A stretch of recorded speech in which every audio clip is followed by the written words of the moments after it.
Hello दोस्तों, welcome to my YouTube channel nursing station. आज के इस वीडियो में हम देखेंगे ETCO2 मॉनिटरिंग के बारे में, मोस्टली कैप्नोग्राफी के बारे में, क्योंकि इससे एक बेटर आइडिया आपको ETCO2 मॉनिटरिंग का आ जाएगा। इसलिए मैंने टाइटल में कैप्नोग्राफी मेंशन किया हुआ है, जैसे आप देख पा रहे हो यहाँ पे। तो ETCO2 क्या है? End tidal carbon dioxide. ये जो है आप देख पा रहे हो, end tidal carbon dioxide okay is a level of carbon dioxide that is release at the end of exhale breath. ये कब रिलीज होगा? At the end of exhale breath. जब पेशेंट एक्सेल करेगा तभी ये ETCO2 जो मतलब CO2 जो रिलीज लेवल होता है उसके मॉनिटरिंग को हम एंटाइडल CO2 मॉनिटरिंग कहते हैं। ETCO2 levels reflect the adequacy with which CO2 is carried in the blood back to the lungs and exhaled। मतलब जो परफ्यूजन होता है, गैस एक्सचेंजेस जो होता है, उसका हमें एक एक्यूरेट मेजरमेंट जो देता है वो देता है ETCO2। तो non invasive methods of ETCO2 measurement include capnometry and capnography. मतलब ETCO2 हम दो तरीके से मेजर कर सकते हैं, मतलब टेक्नोलॉजी तो एक ही यूज करेंगे लेकिन उसके पैटर्न अलग रहेंगे। तो कैप्नोमेट्री क्या करेगा? हमें कैप्नोमेट्री ओनली न्यूमेरिकल वैल्यूज बताएगा ETCO2 का, मतलब 30 ETCO2 है, 40 है, 50 आ गया है। और इन कॉन्ट्रास्ट मतलब इसके अलावा कैप्नोग्राफी में क्या स्पेशलिटी है? कैप्नोग्राफी क्या करेगा? एक मोर कॉम्प्रहेंसिव मेजरमेंट देगा आपको, जो कि ग्राफिकल वेव फॉर्म बताएगा। ये सबसे इंपॉर्टेंट है, आप यहाँ पे देख पा रहे हैं। ग्राफिकल वेव फॉर्म देगा एंड न्यूमेरिकल फॉर्म भी देगा। मतलब आपको एक टिपिकल एक वेव फॉर्म भी मिलेगा और इसके साथ आपको एक न्यूमेरिकल वैल्यू भी मिलेगी। जैसे कोई 50s में है, कोई 40 में है, ऐसे आपको वेव फॉर्म में मिलेगा। लेकिन कैप्नोमेट्री में आपको क्या मिलेगा? कैप्नोमेट्री में आपको बस खाली एक न्यूमेरिकल वैल्यूज मिलेगी, आपको ग्राफ नहीं मिलेगा। तो ये डिफरेंस है कैप्नोग्राफी और कैप्नोमेट्री में। आगे बढ़ते हैं। तो ये जो चीजें होती है, ETCO2 मॉनिटरिंग जो होती है, दो टाइप की डिवाइसेस होते हैं। एक साइड स्ट्रीम डिवाइस होता है जो कि बोथ इंट्यूबेटेड एंड नॉन इंट्यूबेटेड पेशेंट्स के लिए हम यूज कर सकते हैं। इसके बारे में आगे बताऊंगा मैं साइड स्ट्रीम के बारे में, इमेज से आपको थोड़ा पता चल ही जाएगा, लेकिन एक बार क्लियरिटी के लिए। while mainstream devices are most often limited to intubated patients। मतलब अगर मोस्ट आप यूज में देखोगे तो साइड स्ट्रीम डिवाइसेस है जो मोस्टली यूज किए जाते हैं, और मेन स्ट्रीम डिवाइसेस के थोड़े लिमिटेशन है। दोनों के अपने अपने लिमिटेशन है, दोनों के अपने अपने अच्छे पॉइंट्स है, एडवांटेजेस डिसएडवांटेजेस दोनों साइड से है, लेकिन most prefer side stream devices किए जाते हैं। तो मेन स्ट्रीम डिवाइस में क्या होता है? जो सेंसर है हमारा ETCO2 मॉनिटर करने वाला जो सेंसर है, ये एट द पेशेंट एंड रहेगा। मतलब आप देख पा रहे हो ये वाई पीस यहाँ पे हुआ और ये यहाँ से पेशेंट रहेगा, ठीक है। तो ये जो है पेशेंट के नियर बाय रहेगा। तो ये रहा मेन स्ट्रीम। मतलब क्या हो रहा है, जो सीधा CO2 यहाँ से आएगा वो यहाँ पे मेन स्ट्रीम, मतलब एक प्रॉपर लाइन जो मेन एक्सेलेशन वॉल्व है और जो मेन एक्सेलेशन की ट्यूब है वहां पे आप प्रॉपर मॉनिटरिंग कर रही हो, इसलिए मेन स्ट्रीम बोला है। मेन मतलब आपको अलग से कहीं लेके जाना नहीं है, आपको एक मेन जो आ रहा है ETCO2 सीधा उसी को मॉनिटर करना है। और इन कॉन्ट्रास्ट साइड स्ट्रीम में क्या हो रहा है? तो साइड स्ट्रीम में जो हो रहा है, सेंसर आपका यहाँ लोकेट होगा। एक तो मशीन में लोकेट होगा, या मतलब पूरे डिवाइसेस में आपको ये लोकेट मिलेगा। और साइड स्ट्रीम क्यों कहा गया है, इसका मीनिंग है, इसके शब्द में ही आपको इसका ये पता चल जाएगा कि ये कौन सा डिवाइस है। आप देख रहे हो यहाँ पे कोई सेंसर आपको नजर नहीं आएगा, यहाँ पे नो सेंसर है। तो ये क्या करेगा? आपका मेन सेंसर से, मतलब वेंटिलेटेड इंट्यूबेटेड पेशेंट्स में भी हम यूज कर सकते हैं।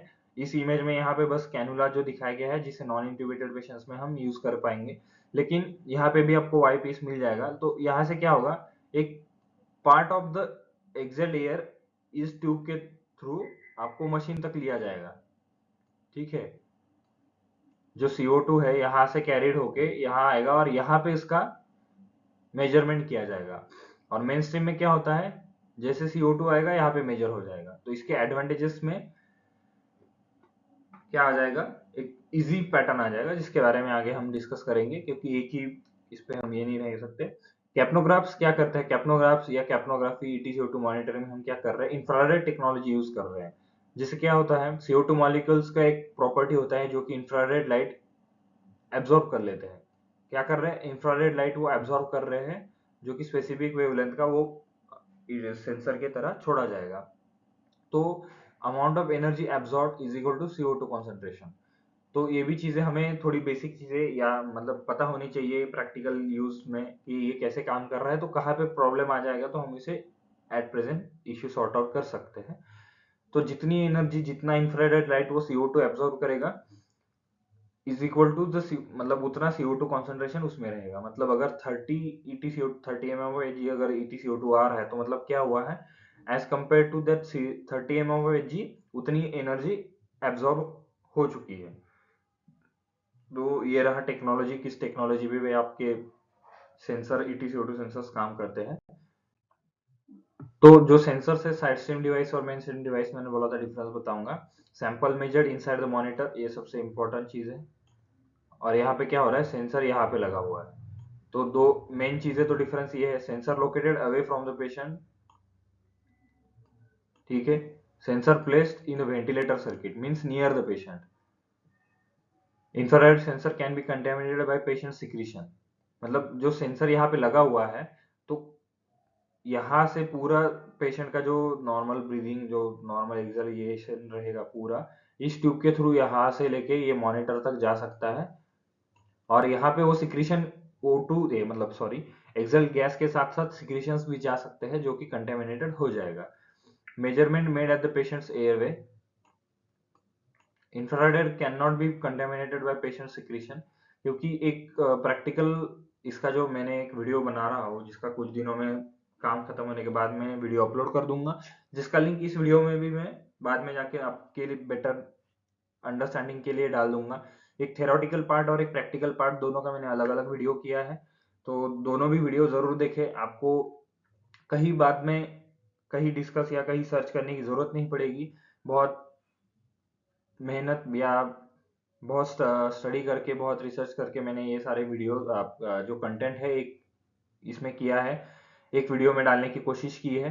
तो थोड़ा वीडियो लेंदी हो सकता है, और जो सेकंड वीडियो आएगा प्रैक्टिकल बेस पे, उसमें आपको और ज्यादा क्लैरिटी मिल जाएगा कि जो मेन स्ट्रीम में है उसमें सेंसर क्यों कंटेमिनेटेड नहीं होगा और यहाँ पे क्यों कंटेमिनेट होगा।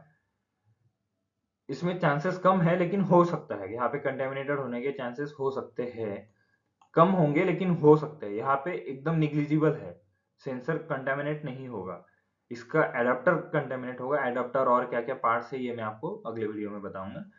स्लोअर रिस्पॉन्स टाइम है, क्योंकि आप देख रहे हो यहाँ से एक्सेल एयर जाएगा, इतना लॉन्ग लेंदी ट्यूब से जाएगा, फिर वो रीड करेगा। मतलब अगर जैसे आप EtCO2 side stream device connect करते हो, तो आपका 1 मिनट तक का डिले हो रहा है।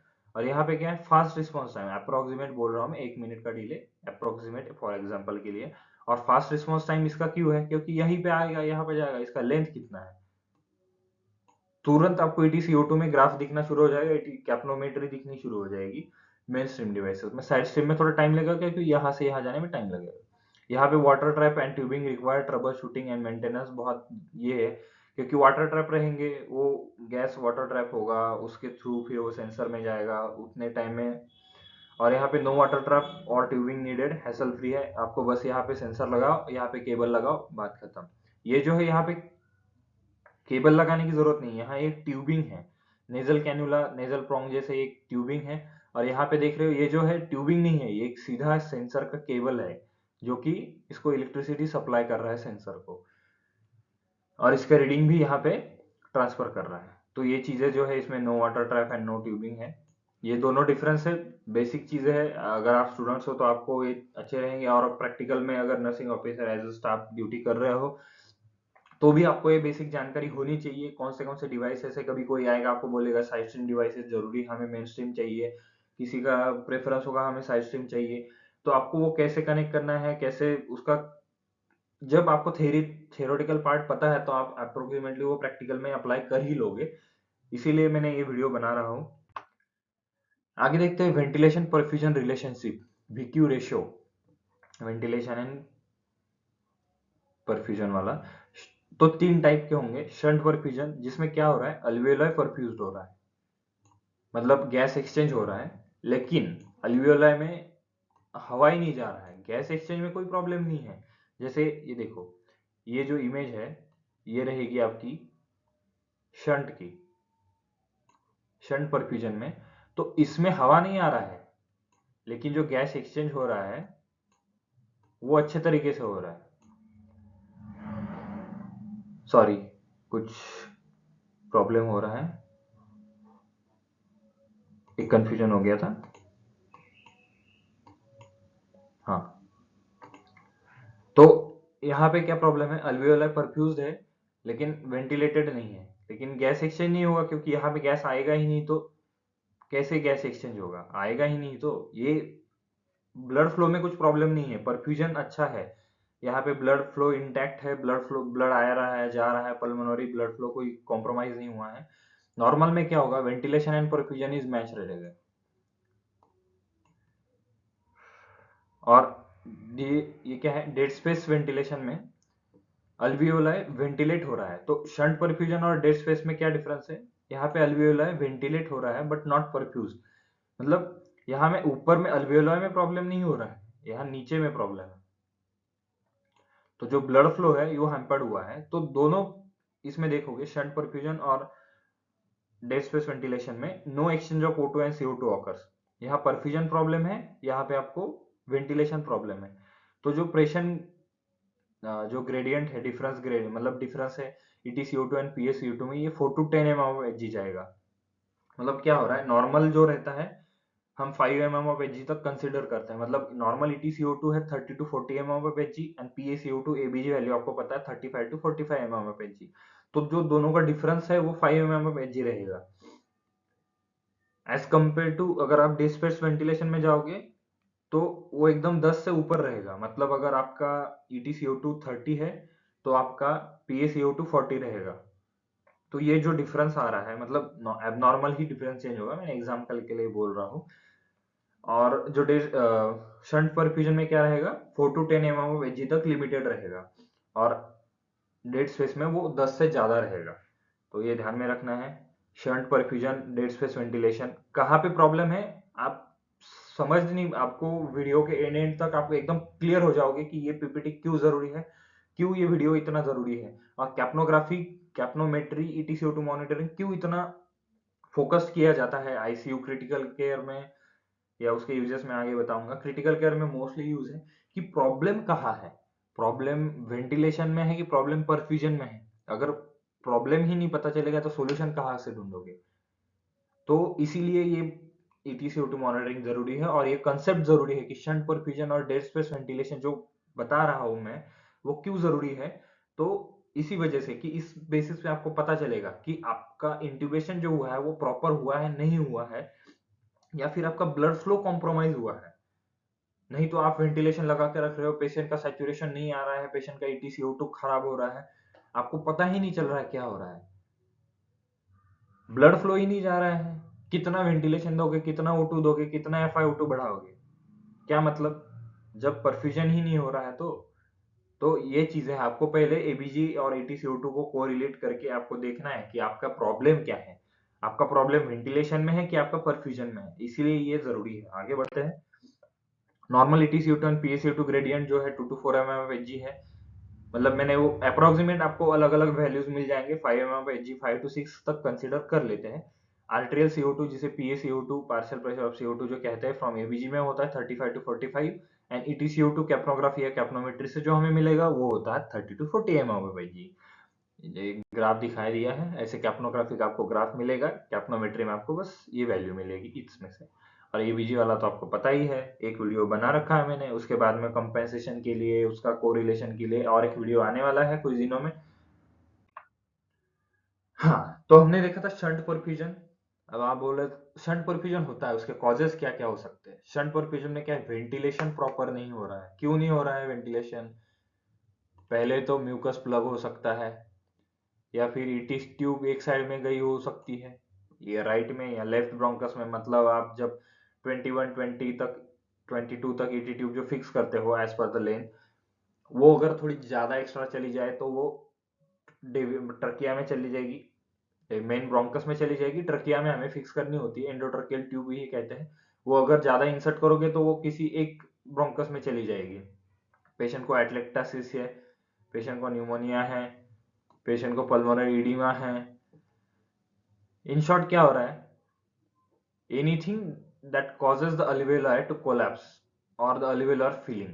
मतलब एक तो अल्वियोलाई यहाँ पे कोलैप्स हो जा रही है, मतलब बंद हो जा रही है, और या फिर अल्वियोलाई एकदम फील्ड है, वाटर फील्ड है, या मतलब जैसे म्यूकस फील्ड एटलेक्टासिस में है, या न्यूमोनिया में है, न्यूमोनिया सॉरी पल्मोनरी इडिमा है, तो वो रहेगा। उसके वजह से क्या होगा, परफ्यूजन नहीं हो पा रहा है आपका। मतलब मेन कॉज आपका वेंटिलेशन है, क्योंकि वहां पे हवा जा ही नहीं रहा है, ब्लड फ्लो इंटैक्ट है, ब्लड रेडी है गैस लेने के लिए, लेकिन ब्लड फ्लो और गैस के बीच में सिक्रीशंस है, तो वो क्लियर नहीं होंगे तो गैस परफ्यूजन के लिए रेडी नहीं हो पाएगा। तो इसमें क्या है, जो ग्रेडियंट है 4 to 10 mm ऑफ Hg आपको डिफरेंस मिलेगा AtCO2 एंड PaCO2 में। मतलब अगर ये AtCO2 आपका 20 आ रहा है, तो आपका PaCO2 10 कंसिडर करके अगर चलोगे तो ये 30 आएगा। तो ये वैल्यूज कैलकुलेशंस के लिए है, आप नॉर्मल वैल्यूज के हिसाब से पकड़ लो और उसके अप्रोक्सीमेटली कैलकुलेट। आप एबीजी आपको अगर मिलेगा सामने तो उस पर आपको एकदम क्लियर हो जाएगा, बाद में बोलोगे सर अच्छा पढ़ाया है, अच्छा कंसेप्ट है, क्लियर किया है। तो शंट परफ्यूजन के ये कॉजेस हो सकते हैं, क्योंकि शंट परफ्यूजन में क्या हो रहा है, नो वेंटिलेशन, वेंटिलेशन कम हुआ है।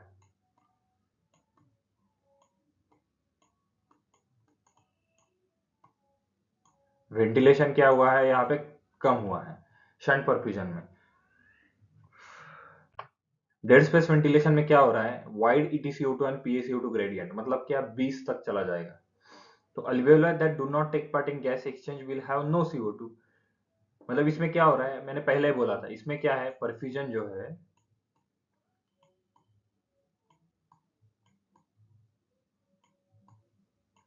जो परफ्यूजन है वो डिक्रीज है।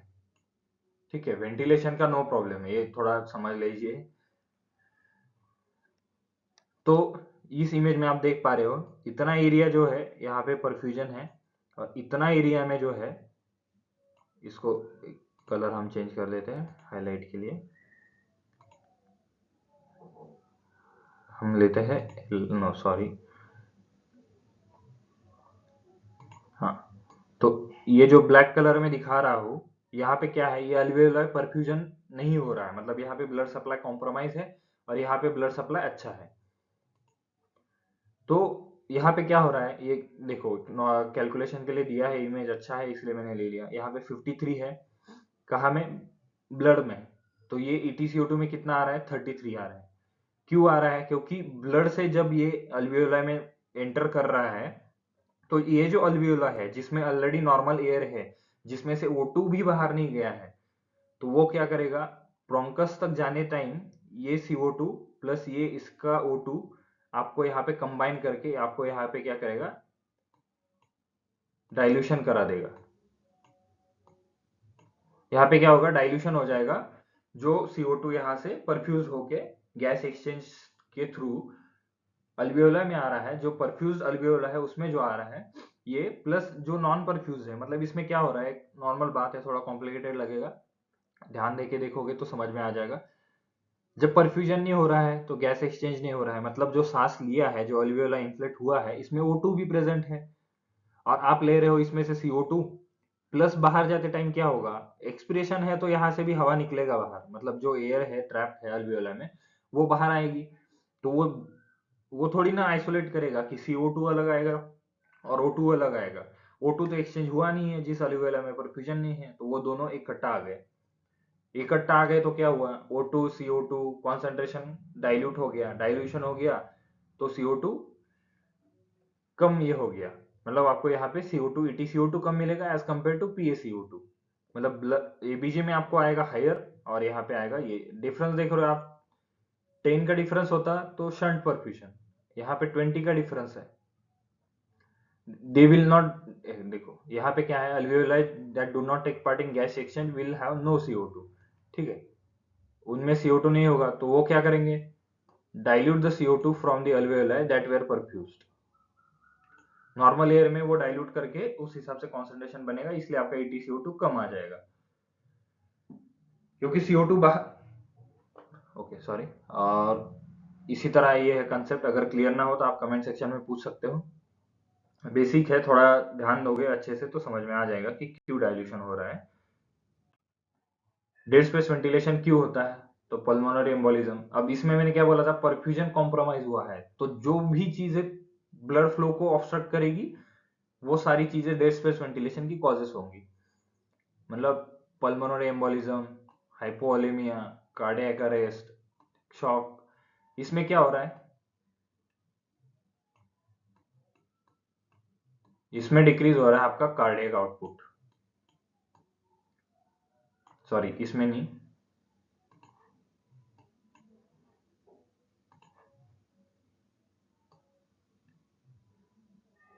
हाँ, इसमें कार्डियक आउटपुट डिक्रीज हो रहा है। और पल्मोनरी एम्बोलिज्म में क्या हो रहा है, जो blood flow towards the lungs है वो कम होता है, मतलब ऑब्स्ट्रक्ट होता है, तो परफ्यूजन भी इम्पैक्ट होगा। परफ्यूजन क्या है, परफ्यूजन गैस एक्सचेंज है, तो कब होगा, जब वहां पे ब्लड सप्लाई जाएगा। ठीक है, तो इसका एक मेन ध्यान में रखना है, anything that causes a significant drop in pulmonary blood flow, तो डिक्रीज कार्डियक आउटपुट हो सकता है, वो पल्मोनरी एम्बोलिज्म भी हो सकता है। तो इसी तरह आपको डेड स्पेस वेंटिलेशन मिल जाएगा। तो अगर आपको EtCO2 और PaCO2 का ग्रेडियंट से पता चला कि 20 तक का डिफरेंस है, 10 से ज्यादा डिफरेंस है, तो आप क्या बोलोगे, डेड स्पेस वेंटिलेशन में है। तो आप सोचोगे डेड स्पेस वेंटिलेशन, ओ, तो इसमें क्या होगा, डेड स्पेस वेंटिलेशन मैंने तो देखा था, डेड स्पेस वेंटिलेशन तो कार्डियक आउटपुट कम होने से या blood flow towards the lung कम होने से होता है। तो तुरंत आपको पता चल जाएगा कि मेन कॉज क्या है पेशेंट का, वाइटल्स या सब चेंज होने के पीछे। तो आप अर्ली डायग्नोसिस कर पाओगे और पेशेंट का लाइफ सेव कर पाओगे, ये बहुत जरूरी है। नर्सिंग स्टाफ या नर्सिंग ऑफिसर के व्यूज के नहीं, ऑल मेडिकल पर्सनल के व्यू से मैंने एक पूरा डिटेल्स इसमें मेंशन किया है।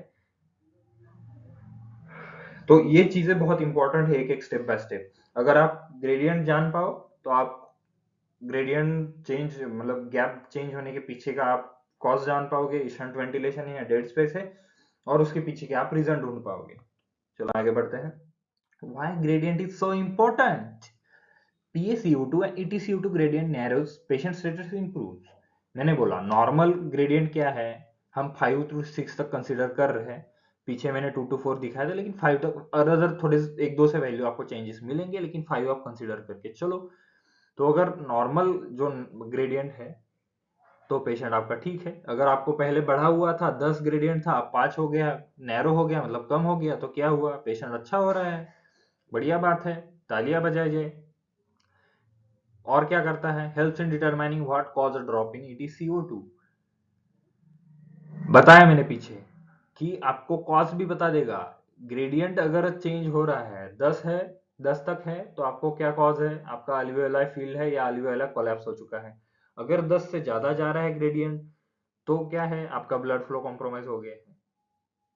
तो एक एक चीज बहुत इंपॉर्टेंट होती है, इसलिए मैं बता रहा हूँ, पहले से आप कंटिन्यूस पूरा वीडियो देखो। मैं मेरे व्यूज, मेरे सब्सक्रिप्शन, मेरा मोनेटाइजेशन, मेरा इसमें कुछ ये नहीं है। अगर इतना ही मेरा बस एक है, नॉलेज स्प्रेड करना और एक अवेयरनेस देना मेडिकल मेडिकोस को, ये मेरा एक टारगेट रहता है हमेशा। अगर मैं सेल्फ ऑब्सेस्ड होता या खुद के लिए सोचता तो मैं कंटिन्यूअसली कुछ बहुत से वीडियो कंटिन्यू डालते रहता, लेकिन मैं बहुत स्टडी करने के बाद, पूरा उसके पीछे रिसर्च करने के बाद, फिर वो जो स्टडी मटेरियल में रेडी कर रहा हूँ, जो नोट्स में रेडी कर रहा हूँ, उसे डॉक्टर से और मेरे कलीग से वेरीफाई अच्छे से चेक करवाने के बाद मैं कंटेंट रेडी करता हूँ और वीडियो बनाता हूँ। तो वो बहुत इफेक्टिव रहेगा। आप पूरा एंड तक देखिए, आपका पूरा कंसेप्ट कैप्नोग्राफी रिलेटेड क्लियर हो जाएगा कि EtCO2 और ये क्यों जरूरी होता है। If ventilation hasn't change, a sudden large drop in EtCO2 indicates a change in perfusion. मैंने बोला अगर पेशेंट वेंटिलेशन नॉर्मल है और EtCO2 ज्यादा डिफरेंस में आ रहा है, तो क्या प्रॉब्लम है, परफ्यूजन है। जल्दी समझ में आ जाएगा ना, क्योंकि जितना ज्यादा गैप बढ़ेगा, सडन EtCO2 कम हो रहा है, मतलब क्या हो रहा है, परफ्यूजन नहीं हो रहा है, मतलब क्या हो रहा है, ब्लड सप्लाई कॉम्प्रोमाइज हो गया। सिंपल सी बात है, तुरंत आपको देखा जाएगा कार्डियक आउटपुट पेशेंट का क्यों कॉम्प्रोमाइज हुआ है, या फिर आपको ये किया जाएगा पल्मोनरी एम्बोलिज्म हुआ है कि नहीं हुआ है, उसके पीछे लग जाएंगे। इंपॉर्टेंट छोटी छोटी बातें हैं, छोटी छोटी ध्यान रखनी है। आगे बढ़ते हैं। Uses of EtCO2 monitoring. कहाँ कहाँ हम EtCO2 मॉनिटर करते हैं? कहाँ करते हैं? To monitor the effectiveness of cardiopulmonary resuscitation, CPR। Normal advance cardiac life support की जो गाइडलाइंस है उसमें आपको ये चीज देखने को मिलेगी, पहले नहीं थी लेकिन अभी देखने को मिलेगी। कुछ लोग बोलेंगे जिन्होंने नहीं पढ़ा है इसीलिए इसके बारे में, तो बोलेंगे अरे कुछ भी बताता है, CPR में क्या करना है, पेशेंट का जान बचाएंगे कि EtCO2 मॉनिटर करेंगे?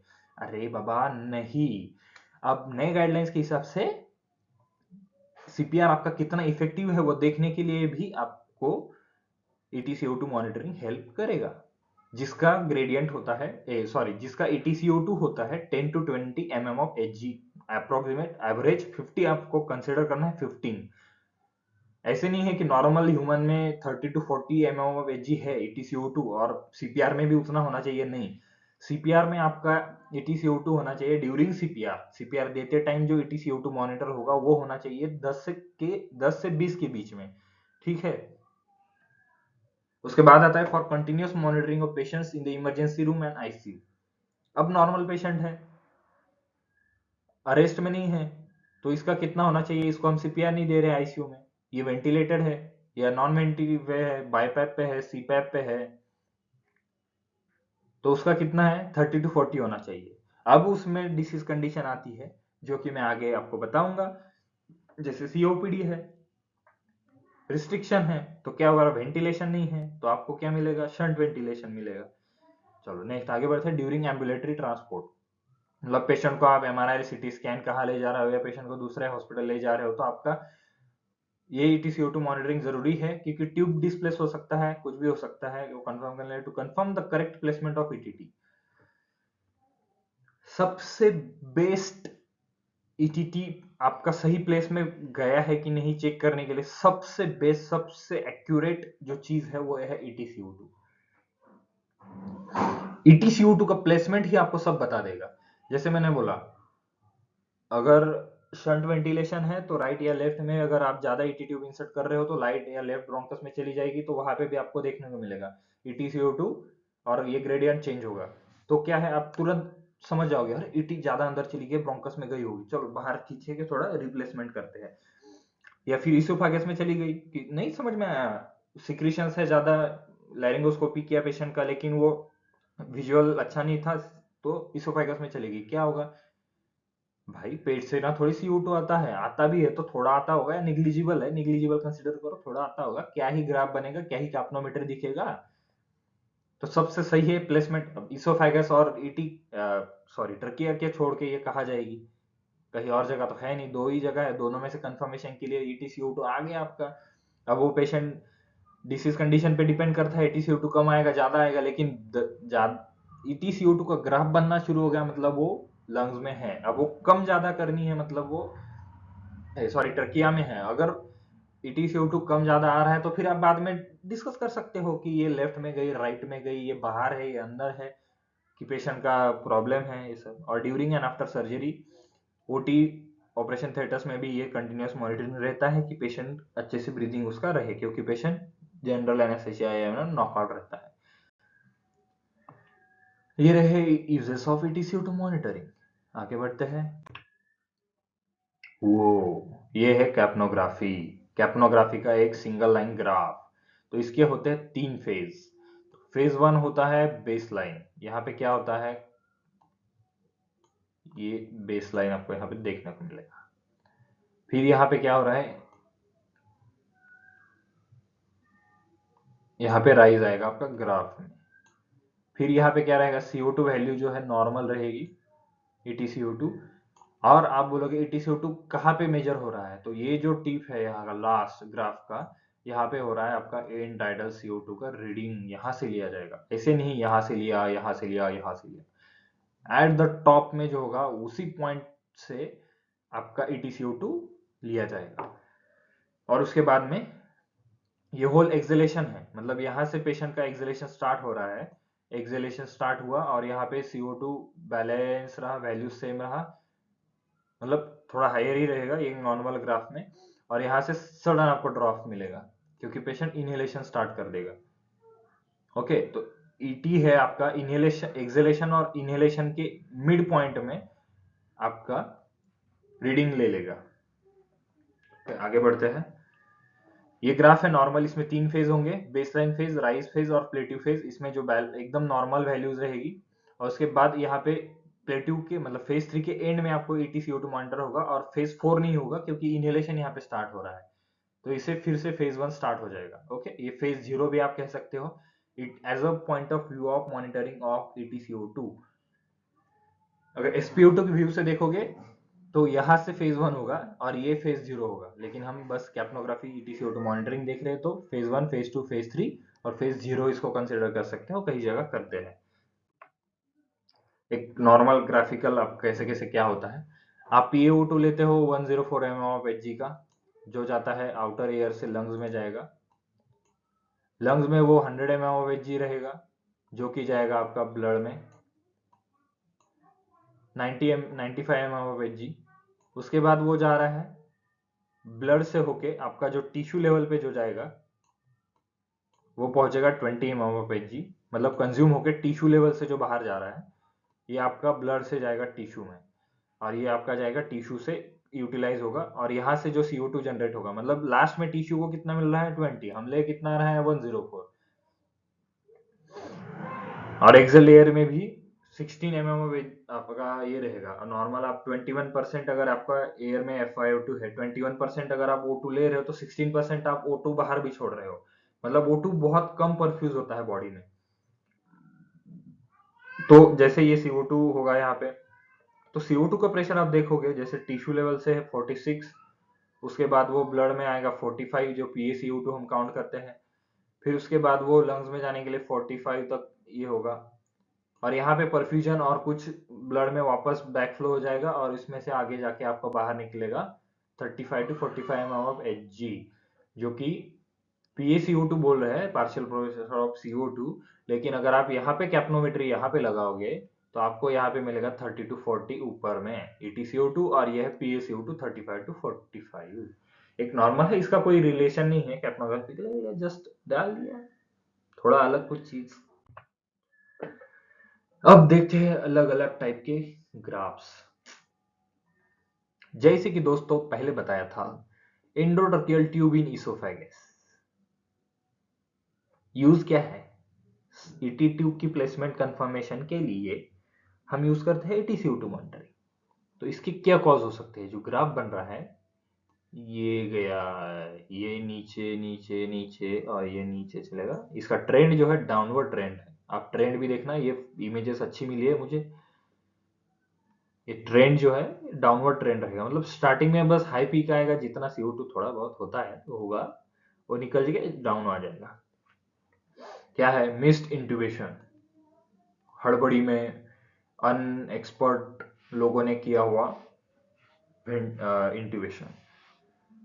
A normal capnograph is the best evidence that ET tube is correctly positioned। जो नॉर्मल मैंने बताया फेज 1, फेज 2, फेज 3 और फेज 0, वो नॉर्मल कैप्नोग्राम है। ये सारा एबनॉर्मल के बारे में हम देख रहे हैं, भूलना नहीं है। When the ET tube is in the esophagus, little or no CO2 is present। पहले बता दिया, एक्सप्लेनेशन बताना बहुत जरूरी है टाइम टू टाइम। अब आगे बढ़ते हैं। ऑब्स्ट्रक्शन इन एयरवे और ब्रीदिंग सर्किट, मतलब हम दे रहे हैं पेशेंट को वेंटिलेटर, ट्यूबिंग से वेंटिलेट कर रहे हैं इंट्यूबेटेड पेशेंट्स को, ट्यूब आपका किंक हो गया। ओके, तो ये जो बना है पहला, ये बना है नॉर्मल ग्राफ, यहाँ पे इनहेल कर लिया, ये आया आपका बेस लाइन। फिर यहाँ पे जो है राइज वाला फेज है वो देखिए कैसे बढ़ गया, और प्लेट्यू वाला रहा ही नहीं, प्लेट्यू से वो सीधा इनहेलेशन में चला गया। तो यहाँ पे EtCO2 आपका मॉनिटर हो रहा है, तो आपको ये ट्रेंड जो मिल रहा है वो डाउनवर्ड ट्रेंड मिलेगा, क्योंकि वेंटिलेशन नहीं हो रहा है तो EtCO2 कम होगा। पहले बताया मैंने, वेंटिलेशन कम होगा EtCO2 कम होगा। क्या क्या कॉजेस है, पार्शियली किंक्ड और narrowed artificial airway, ET tube है जो भी आपका वेंटिलेटर ट्यूबिंग भी अगर किंक है तो भी ये ऐसे ही करेगा। Presence of foreign body in the airway, obstruction in expiratory limb of the breathing circuit, पहले बताया होगा, अगर कुछ उसमें अटक गया, सिक्रीशंस अटक गए, कुछ ब्लॉक आ गया, कभी पेड़ के बीच में अटक गया, कुछ भी हो सकता है, या पेशेंट को ब्रोंकोस्पाज्म है जो ऑब्स्ट्रक्ट कर रहा है आपका एयरवे को, तो उसमें क्या बनेगा, ऐसे बनेगा ग्राफ। उसमें कैप्नोमेट्री नहीं, आपको कैप्नोग्राफी देखना बहुत जरूरी है, कैप्नोग्राफी बता रहा हूं मैं, इसीलिए मेन फोकस और टाइटल भी कैप्नोग्राफी लिखा था, पहले बताया था ना। तो ये क्या रहेगा, डाउनवर्ड ट्रेंड में रहेगा जब ऑब्स्ट्रक्शन होगा।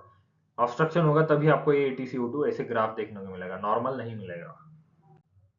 मसल रिलैक्सेंट अगर किसी पेशेंट को चल रहा है, चलता ही है, इंट्यूबेटेड पेशेंट है तो उसको चलना ही है बीच बीच में, या फिर ऑब्सीडेशन पीरियड भी देते हैं उसको, तो उस टाइम में नहीं देंगे, तो patient attempts to take a breath, muscle relaxant है लेकिन वो ब्रीथ तो ले रहा है, तो ये जो नॉर्मल ऐसा ग्राफ है हमारा ऐसे रहेगा, लेकिन ये जो जब पेशेंट यहाँ पे ब्रीथ करेगा तो ये खुद थोड़ा यहाँ पे ATCO2 ड्रॉप करेगा, मतलब जो नॉर्मल, ये क्या है, नॉर्मल प्लेट्यू क्या है हमारा, पेशेंट का ये सारा एक्सहेलेशन है, तो प्लेट्यू यहाँ पे मेंटेन रहेगा और इनहेलेशन यहाँ पे स्टार्ट होगा, लेकिन जिस पेशेंट को मसल रिलैक्सेंट और ये है उसमें क्या होगा, वो बीच में थोड़ा इनहेल कर लेगा, शॉर्ट इनहेलेशन होगा, वो ऐसे झटका देके ऐसे सांस लेगा बीच में, ठीक है, और फिर से वो नॉर्मल साइकिल चालू होगा, लेकिन ये बीच बीच में थोड़ा इनहेलेशन इनहेलेशन यहाँ पे स्टार्ट होना है, और पेशेंट यहाँ पे ही स्टार्ट कर रहा है, हमें यहाँ से इनहेलेशन होगा, पेशेंट यहाँ से इनहेलेशन कर रहा है, तो ये थोड़ा ड्रॉप आएगा, लेकिन आप समझ जाओगे कि पेशेंट सेल्फ ब्रीथ करने की कोशिश कर रहा है।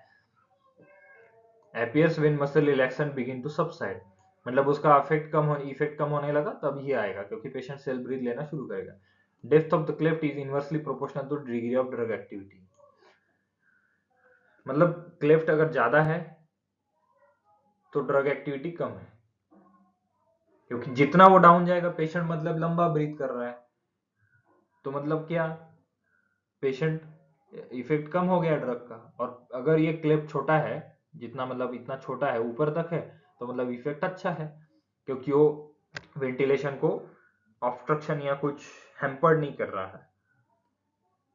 तो देखना है मसल रिलैक्सेंट पे या सिडेशन पे कोई पेशेंट है तो उसमें ऐसे बनेगा, जैसे जैसे सिडेशन उसका कम होता जाएगा तो आपको ये प्लेट्यू ऐसे देखने को मिलेगा, ए प्लेट्यू सॉरी क्यूरेटरी लेफ्ट क्लेफ्ट देखने को मिलेगा बीच में, तो यहाँ पेशेंट शॉर्ट ब्रीथ लेता है और यहाँ पे उसका नॉर्मल वेंटिलेशन का ब्रीथ चलता है। अगर बढ़ता है कार्डियक ऑसिलेशंस में, rhythmic and synchronised to heart रहता है, इसमें भी सॉरी पीछे वाले में ट्रेंड जो था एक नॉर्मली था, और यहाँ पे भी देखोगे आप प्लेन ट्रेंड है, आपको एक ग्राफ मिलेगा, लेकिन ये सिंक करेगा, उसका इनहेलेशन जो रहेगा वो कार्डियक के साथ सिंक्रोनाइज हो जाएगा, ETCO2, मतलब थोड़ा थोड़ा थोड़ा लेगा लेगा,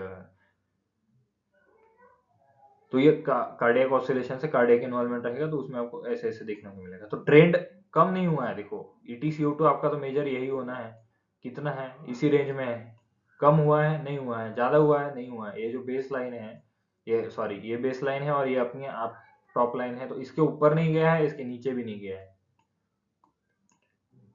तो इसीलिए ट्रेंड आपका प्लेन है।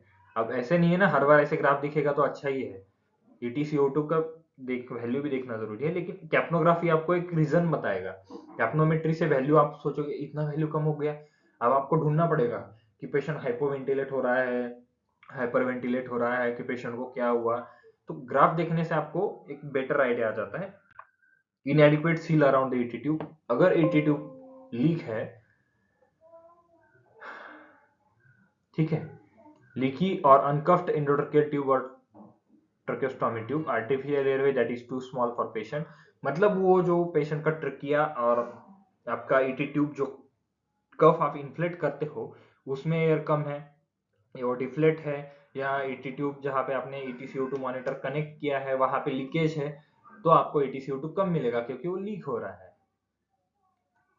ये से नॉर्मल पहले आ जाएगा, फिर ये क्या हो रहा है, यहाँ वो मेंटेन ही नहीं रहेगा, कहीं और से ही लीक हो जाएगा, सेंसर तक पहुंचेगा ही नहीं, और आपको लगेगा यहाँ से पेशेंट इनहेल कर लिया, नहीं, यहाँ पे जो ग्राफ इतना लंबा बनना था और यहाँ से वो नीचे जाना था वो हुआ नहीं, क्योंकि यहाँ से बीच में कहीं पे लीकेज हो गया, ETCO2 लीक हो गया है, जो हमें रीडिंग करना था ETCO2 में, वो CO2 एक तो कफ के साइड से ओरली बाहर आ गया, क्योंकि कफ से निकालोगे तो ट्यूब तो है नाक से तो बाहर आने से रहा, वो निकल जाएगा ट्यूब के साइड से, तो आपको CO2 वहां से निकल रहा है तो ET में क्या मिले, वो सेंसर में क्या मिलेगा?